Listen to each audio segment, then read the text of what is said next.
Eh jeune homme, salam alaikum. Ah, j'espère que tu es encore avec moi. Parce qu'on n'a pas terminé. Tu sais, on a un chantier ensemble à faire. On avait évoqué justement l'importance de cette purification pour justement exceller dans cette relation, dans cette connexion avec ton Créateur. Condition sine qua non pour qu'Allah Azza wa Jal accepte parfaitement et totalement notre liaison en conformité avec ce qui nous a été enseigné par notre prophète bien-aimé Mohammed sallallahu alayhi wa sallam. En effet, nous avons évoqué dans la dernière rubrique l'importance d'être purifié des souillures, de se débarrasser des souillures, des impuretés qui peuvent que l'on peut avoir sur notre corps, sur nos vêtements, sur le lieu où nous allons pratiquer notre adoration, la prière, la lecture du Coran, etc. Ces lieux-là doivent être débarrassés et nettoyés et purifiés de toute impureté, de toute souillure. C'est ce qu'on appelle la purification matérielle.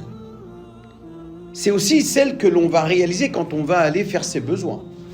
Quand on va faire ses besoins, il nous est possible, pour ne pas rendre les choses trop difficiles comme on a pu nous l'enseigner au bled, on n'est pas obligé d'aller faire sa toilette intime alors qu'on n'a pas de souillure sur soi.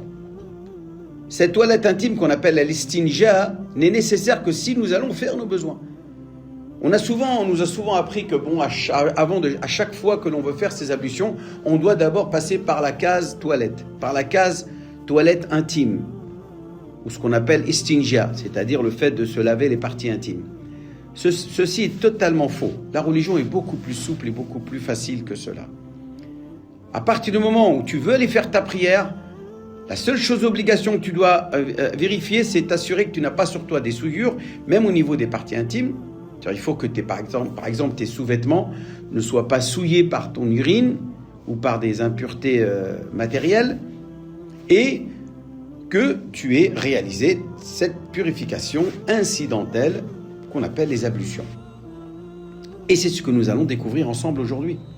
Après avoir été débarrassé de ces impuretés matérielles, il faut aussi s'assurer d'être purifié de manière incidentelle, c'est-à-dire taharatul hadath. Alors qu'est-ce que taharatul hadath? Et quelle est la symbolique qu'il y a derrière cette purification? Cette purification a pour finalité, bien sûr symbolique, parce que quand on va se laver le visage, on a déjà le visage propre. Quand on va se mouiller, se laver le bras droit et le bras gauche, on sait pertinemment que nos bras sont déjà propres. Quand on va essuyer la tête, on sait que déjà nos cheveux sont déjà propres.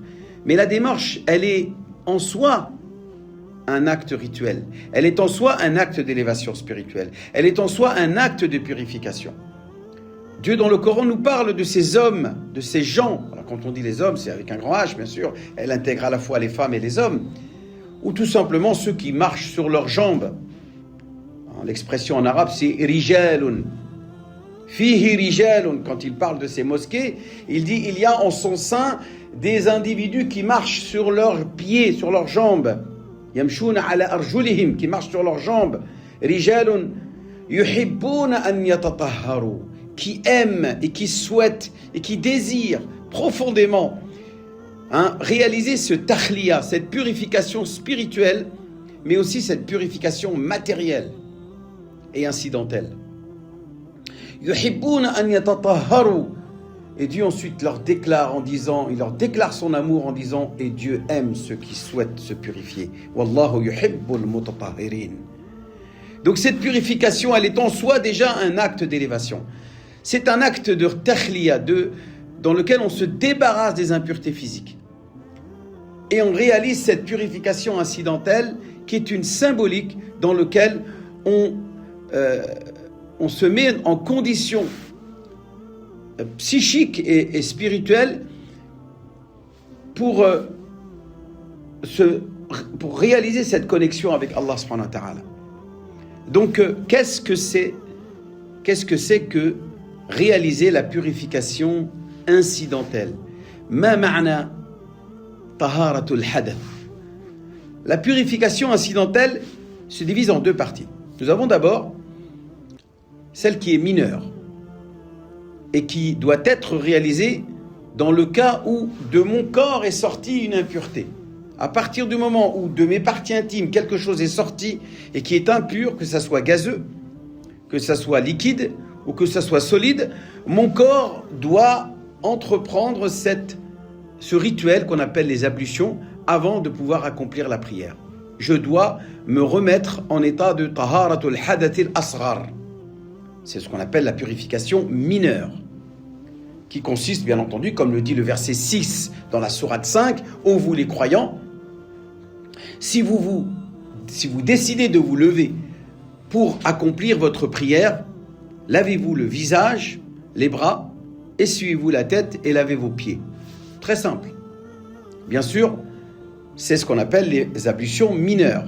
À cela, ce qu'on appelle à ces actes obligatoires qui ont été cités dans le Coran, certaines recommandations de notre prophète bien-aimé Mohammed sallallahu alayhi wa sallam sont intéressantes à mettre en œuvre. Telles que par exemple, quand Dieu nous parle du visage, de laver le visage, eh bien on inclut le nez et la bouche. Quand il nous parle de laver les bras, eh bien écoutez, on inclut aussi le coude, ou les coudes, le coude droit et le coude gauche. Quand il nous demande d'essuyer la tête, eh bien on essuie aussi les oreilles. Et quand il nous demande de laver les pieds, eh bien on inclut aussi les chevilles. Et surtout, ne pas oublier le talon. Donc c'est l'ensemble de ces parties du corps que le croyant va laver avec de l'eau pure, pas de l'eau souillée, il faut que ça soit de l'eau purificateur, ce qu'on appelle al-ma' at-tahir al-mutahhir, l'eau purificatrice, avec laquelle je vais pouvoir entreprendre cette ablution mineure, avant d'entamer la prière, puisque cette purification est une condition. Shartu min shuruti sihhati as-salat. Condition de validité de la prière. Voilà pour ce qui est des ablutions mineures.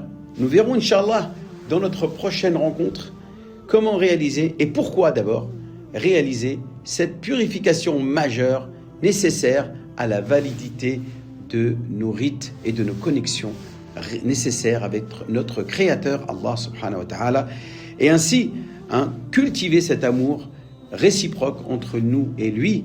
Nous l'aimons et lui, en contrepartie, nous aime.